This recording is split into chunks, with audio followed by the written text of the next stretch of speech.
Charles Spencer is the brother of the late Princess Diana as well as a historian who writes about the royals, including the terrible discovery he made about one of his ancestors. As he previously revealed, though, he isn't attending his former brother-in-law King Charles's coronation.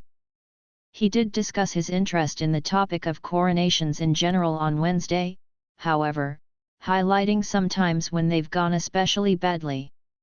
Speaking on Rabbit Hole Detectives, the podcast he co-hosts with Reverend Richard Coles and historian Cat Jarman, the father of 7 shared some fascinating facts, including details of why Queen Victoria's coronation proved to be a catastrophe.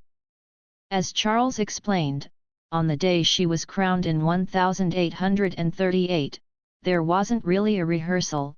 The Queen was woken up at 4 that morning by them practicing cannon fire in the park outside.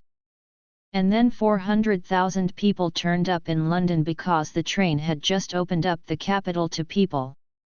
She was stuck in a traffic jam for 45 minutes, the service went on for 5 hours and she needed to retreat to a chapel, but everyone forgot that the chapel was being used for wine and sandwiches.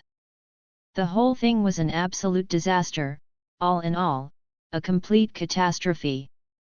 However, he noted, people loved it, it was a 4-day party.